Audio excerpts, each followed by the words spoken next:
Today we're going to be talking about the 5 benefits of attending church together. Hey, it's Brian from Love How to Eat. And I'm Heather, and we're so glad that you're here. Yeah, we're so super excited that you're here. Before we get into today's episode, make sure that you subscribe, follow wherever you are seeing this video. We'll help get you the content immediately. So thank you for that. And so, hit the button. Yes. Because I don't know where it is. Hit the button. Definitely. Sorry. Definitely. But back to our topic, 5 reasons why you should attend church together. And this is a very important one because, and I think you and I grew up differently when it came to church. I was sporadically going, divorced parents and issues there, and one parent kind of being on board with church, the other not. But didn't they just put you on the bus and you really went? It wasn't like your parents were even taking you. It was like, oh, this is what we should do. We should send our son to church. That's true, right? It was just a different view of church and its importance, I guess. Yeah. And, for you, you were there whenever it was open. We were there. Dad was in the ministry. That is another reason. But that was absolutely ingrained in me as an adult living on my own. I was going to be in church pretty much when the doors were open. Yeah. That's right. And maybe people that are watching and listening, maybe they're in different situations when it comes to their church upbringing and background. But again, as we like to say with everything that we do, keep an open mind to what we're talking about, because we're firm believers that church can have a major impact on your life as an individual and your life as a married couple. And what's that first benefit? I think you're going to cover that one. Yes, I am. Sorry, I thought you were. Oh, my bad. Yes. So attending church together can increase communication, not just between you and your spouse, but also with your family. Because what if you all go to church together as a family, and what if on the way home you ask your children, how was Sunday school or kids' church? What did you learn from that? What was your Bible story about? Maybe it's your youth are in service with you. What was meaningful to you? How did you connect best with the Lord? What did you think of that new worship song that they did? And then talking about the sermon, what spoke to you? So you're on your way home, maybe even heading out to a restaurant together, but you're talking about church that day. It's increasing communication for you and your family. You're also leading by example. Was that another point? Did I just jump ahead? No, I think that's a good one. That was the right point. Yeah, you're leading by example and teaching your children things that are important. Yeah.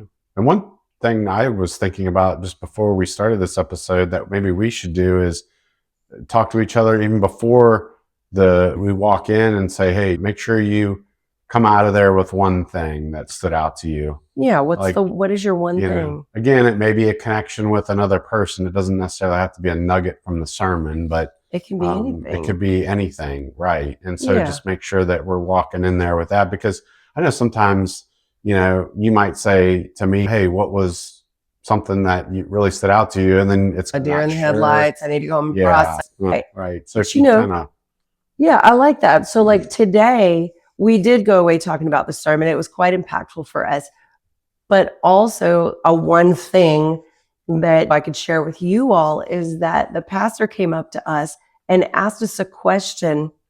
And I really don't feel like I'm at liberty to really share what was going on in that moment or whatever, and things that have been happening. But the question that he asked touched me and made me feel like he really cares.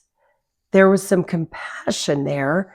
And he's the 5 or 6 months that we've been going there, been following along with us and doing little check-ins with us. But it meant a lot to me because it showed me he really cares and wants us to be connected in certain ways. And that was a huge one thing for me. And we talked about that on the way home as well, like just how much that meant to both of us. Yeah. And I think even just communicating with him really helped us communicate about that interaction with him. Again, just increased communication kind of all the way around. I don't know what else we can really say about that, but And it doesn't necessarily always have to be about the sermon or the worship music or something. It might be all of the events that are going on at the church. You've got to figure out, are we going to those? And We get them on the calendar kind of thing. And then also financial discussions about giving and tithing and what that looks like for you as a family, because there's a whole other podcast episode that we've done before. You do want to tithe and you want to give to the Lord, to other people. And what does that look like for you as a family, especially if you're not in that place where you're tithing yet? Good discussions, really good discussions. So yeah, and those were discussions we had a lot early on, because I was all about, let's just give a few dollars here, throw a dollar there. Yep. Didn't really understand the whole thing about tithing and the importance of that, and why do they need my money? You had a lot of questions, and I think everybody does. People who are not raised in that have those questions. It's normal. That's right. Yeah, and just to be patient with it, and you'll get it worked out. I would say the second benefit is just this. I would say the spiritual connection that two people have with one another is really important, because it's, again, I said this I think in another episode, but it's about the two becoming one flesh. And there's something about, we've run into a lot of couples where the one spouse goes to church, the other doesn't, or maybe one goes to this church because they love the message and the music, and the spouse doesn't like that type of music, so they go somewhere else. They go to different churches. Yeah, and I think you and I are pretty biased. I don't even know if biased is the right word. I think this is the right thing to do. It's, as much as you can, you have to go to the same church together. It's so important. And I think I'll be honest, I think it's a little selfish when you're saying, no, I'm not going to go to that church because I don't like the music. What I feel like you're saying there is, you're saying, you know what, the relationship that you and I have and the connection that you and I have during that time is really not as important to me as the fact that I don't like this music. So therefore I'm not going to go. And you need to put that aside. And say, you know what, this is something you and I are going to do together, because the connection that you and I are going to get from this is just so incredibly powerful. That should override the fact that I don't like that the carpet is red and not brown, or whatever. That's not someone's excuse. I hope not either. But yeah. But maybe if you can't agree on his church or her church, maybe you just say, you know what, we just need to go find ours together. Maybe that's the option. Yeah.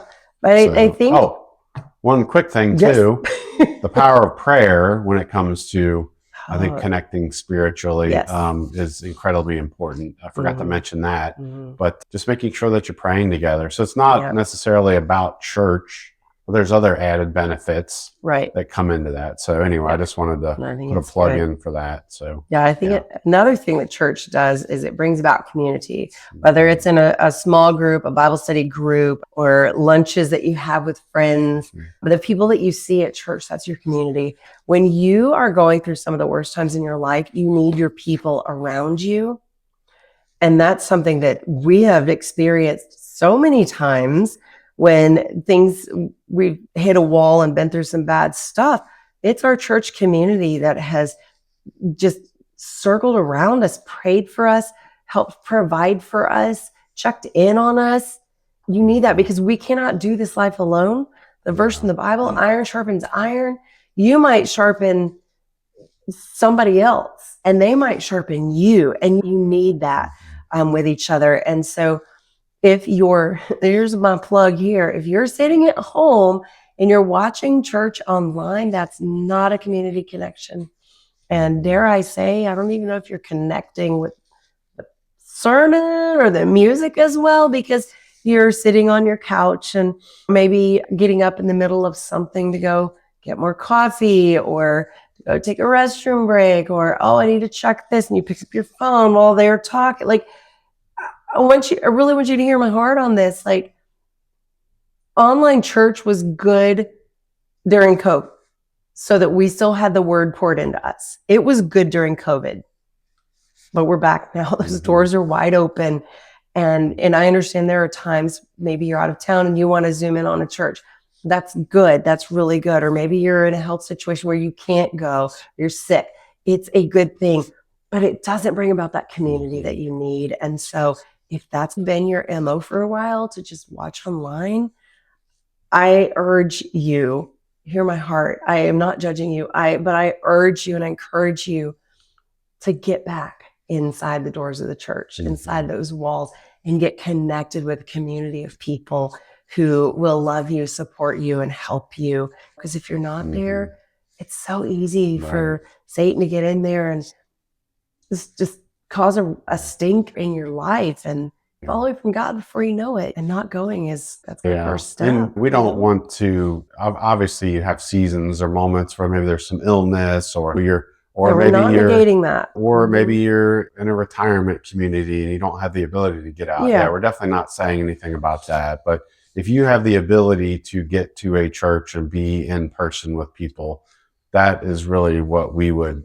highly recommend and encourage. Absolutely. Because just the benefits are just so incredible. Yeah. So I don't know. There's probably nothing else we can say about that. I think we beat that dead horse. Yeah. So let's move on to tip number 4. And that would be the powerful concepts that you learn when it comes to church.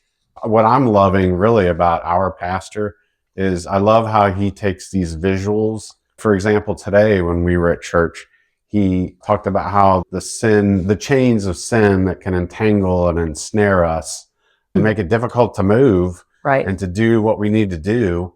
He actually had a guy come up with a big heavy chain and was wrapping him with it, and they locked it up. And they said, he even said, if you're going to run the race, which is in the Bible, you're going to run the race. You can't do it if you're chained up. He goes, I can't run like this. There's no way that he can run. Yeah. It was such a good, powerful visual. Yeah. Clearly it stuck with us because we're still talking about it. Yeah. And I don't know, again, maybe this is probably a message to pastors out there, but I absolutely love, and maybe it gets a little cheesy and corny with the visuals and stuff, but I really love it because I feel like it does really cement. Yeah. You know, I remember one pastor a few years ago, I think he was talking about giving, and he had a ladder. Remember the big, tall I was ladder? Just thinking about that one. Yeah, he had the ladder. And Mm-hmm. And the guy who did the sermon with the rope, there was something about the rope, and the red part of the rope is your life today, and the rest of the rope is eternity. It's like, and he stretched it out across the entire stage. These are the sermons we remember because we have visuals. Last week, our pastor had a bow and arrow, and he had a guy up there. He's talking about it was powerful. Yeah. So, all right, pastors, we encourage you, get those visual things out there because we're visual creatures. Right. Yeah. And I learned so much, and I really think it's another awesome thing that sometimes you and I, as we're sitting there listening to a pastor preach about something, we might look at each other and go, oh my gosh, did you hear that? Or wow, that could really apply to what we're going through right now. Or so many times we've looked at each other. Yeah. And it's not like a elbow jab of, are you listening? You need to hear this. It's not that. It's just, they're talking to us. Oh my gosh. Yeah. I know. So good. It's pretty awesome. So powerful concepts. Yeah. There's so much to learn there. Benefit number 4. Yeah. And so another one I want to talk about is the eternal difference that this can have. Now, I need to tell you, going to church is not your golden ticket to heaven. No, that's salvation. That is Jesus dying on the cross, saving you, you accepting his love, his forgiveness, and his mercy. Church attendance is not going to get you in heaven, but it makes an eternal difference in your family because you want to leave that Christian heritage and legacy for your children. You train a child up in the way he should go, and when he's old, he will not depart from it. And that's what we pray for our children, right? That's what you want for your kids. And so you lead by example. You take your family to church, right? You have conversations with them about church and about their walk with the Lord and what they're learning and how they're growing. That leaves an eternal difference in your family. Like that, you have that imprint of God in your family. It draws you closer together. It draws you closer to the Lord. It makes your family unit stronger.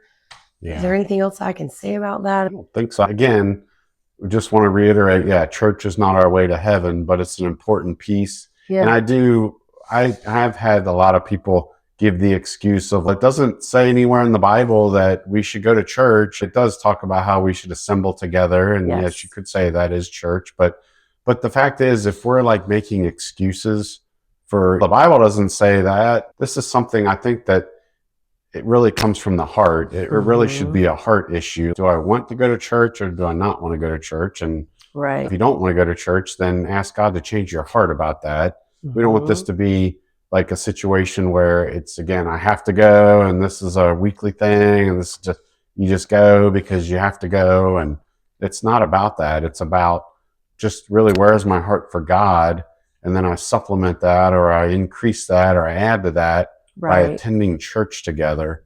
And I think at the end of the day, when we go to heaven, God is going to look at that and say, again, your attendance at church, that doesn't mean that's why you're here, but the fact that you went gives me an added, like, just, I guess, what crowns in your thorn. Him. Yeah, it pleases him, I think, is what you're trying to say. Yeah, I didn't want to say he doesn't love us any less or any more, but you're right. That's a good point. It's like it pleases him more.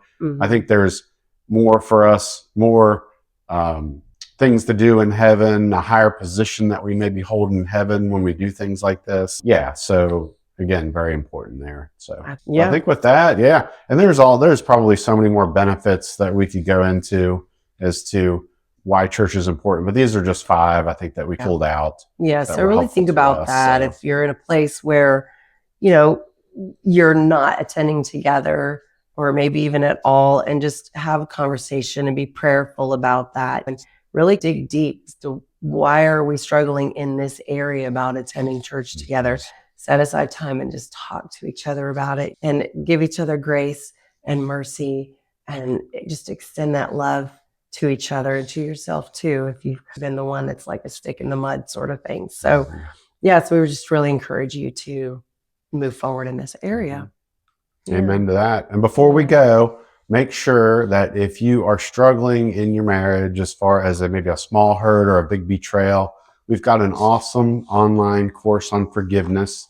If you go to lovehowdeep.com/forgiveness, and you put in the code FG19, which we will make sure we put that in the show notes, wherever you find this video or audio, you will get the course for $19. And it's a very inexpensive way to help the two of you really heal together, overcome some hurts. And then maybe this could be the thing that's blocking you from attending church together. Could be. And maybe this will be the key that unlocks that for you. So, so I think that's everything we wanted to talk about. So with that, we are going to figure something out for dinner here shortly. Take care.